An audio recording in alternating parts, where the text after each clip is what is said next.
Welcome to the Jesus Over Everything online Bible study. I'm so glad you're here. Listen, I know this is a super busy season for you. It is for me too. It is for all of us. And here's what I want you to know. I'm not going to complicate things for you anymore, I promise. Because the message of Jesus Over Everything is about uncomplicating things. And that's what I hope and pray this online Bible study will do for you. When I wrote Jesus Over Everything, I never intended for it to be an Advent study.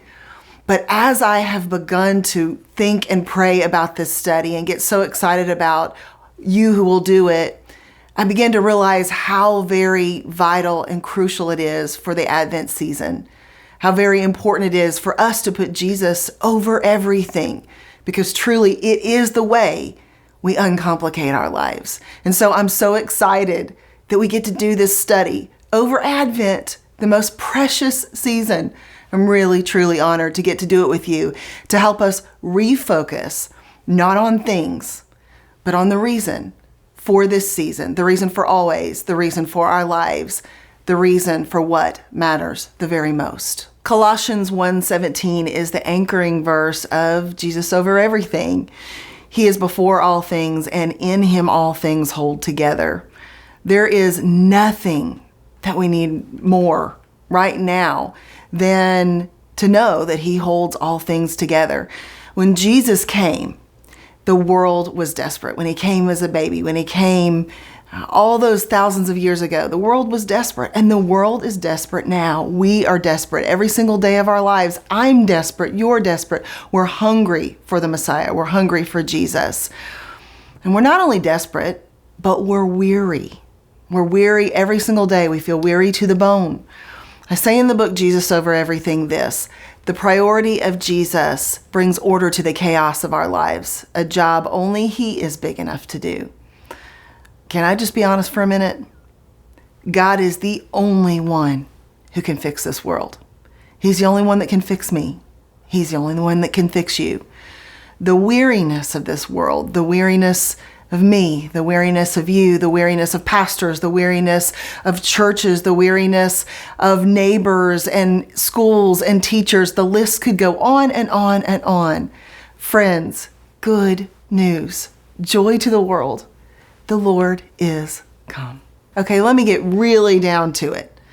We get in trouble when we put anything where God belongs.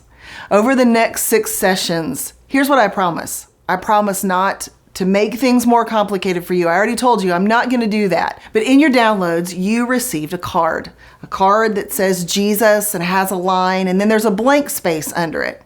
And here's what I want you to do.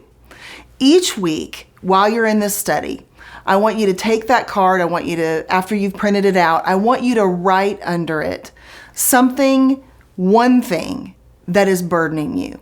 Maybe something that is a need, something that's a burden, something that is stressing you, something that's a struggle for you. Or maybe something that God has revealed to you that you are putting where God belongs. And I want you to do that every week, just one thing every week while you're in this study. And it might even be the same thing over and over again, because sometimes we struggle with the same thing again. And I want you to do that. Now listen, don't get overwhelmed by the thought of putting Jesus over everything, because sometimes we think in those big terms and get very overwhelmed. Think about putting Jesus over one thing at a time, one thing every single week. There's nothing magical in this card. But what it does is it helps to shift our focus. And that's what's really important. I have personally seen thousands of people put Jesus back where he belongs in his rightful spot. And truly, he is the one that brings order to the chaos of our lives when we give him priority. And that's why I'm so excited about this Advent study, because I believe that's what he's going to do in your life. Friends, this is my prayer for you, that this is going to be one Christmas season, one Advent season, one moving into a new year season, that we're not just going to get through, but this year we're going to get strong. I'll see you in the Bible study. I can't wait.